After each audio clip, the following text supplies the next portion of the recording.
ഇന്ന് നമ്മളൊരു കൂർക്ക മെഴുക്കുവരട്ടിയാണ് വെക്കാൻ പോണേ.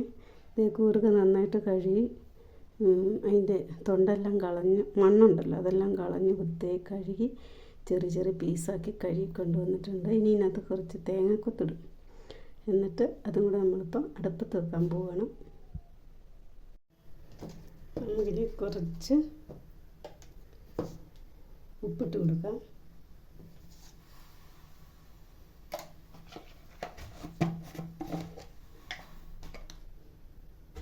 കുറച്ച് മഞ്ഞൾപ്പൊടി ഇട്ട് കൊടുക്കാം.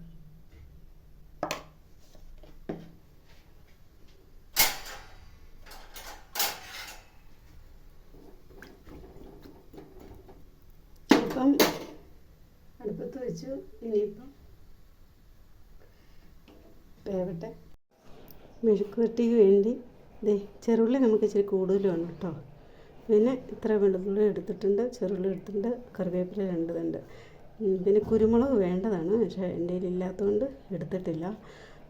പിന്നെ ഞാൻ മുളക് പൊടിയാണ് ചേർക്കണേ.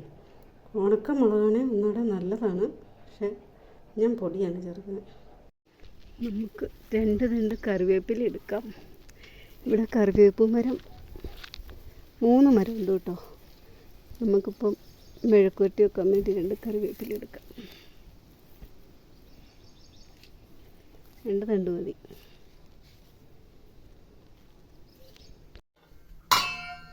അടച്ചു വെച്ച് കൊടുക്കാം.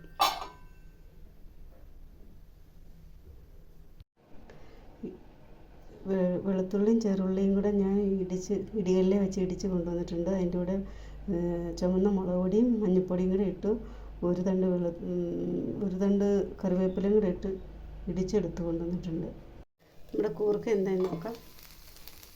ഈ കൂർക്ക വെള്ളമൊക്കെ പറ്റി അവിടെ നന്നായിട്ട് വെന്തിട്ടുണ്ട്. നമുക്ക് സ്റ്റവ് ഓഫ് ചെയ്യാം. ചട്ടി ചൂടായി നമുക്ക് വെളിച്ചെണ്ണ ഒഴിച്ച് കൊടുക്കാം.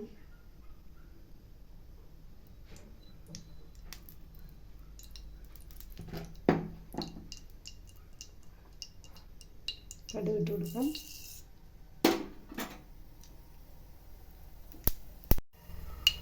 നമ്മളിനി ചതച്ച് വെച്ചിരിക്കുന്ന ഉള്ളി ഇട്ട് കൊടുക്കാം.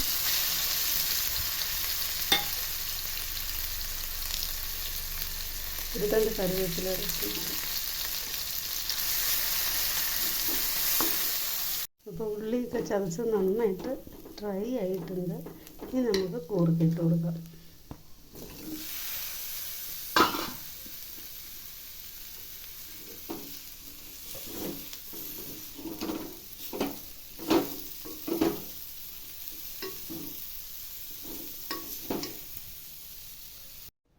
നമ്മുടെ കൂർക്ക മെഴുക്കുവരട്ടി ഇവിടെ റെഡി ആയിട്ടുണ്ട്. ഇഷ്ടപ്പെട്ടെങ്കിൽ ഷെയർ ചെയ്യുക, ലൈക്ക് ചെയ്യുക, സബ്സ്ക്രൈബ് ചെയ്യുക. Okay, thank you.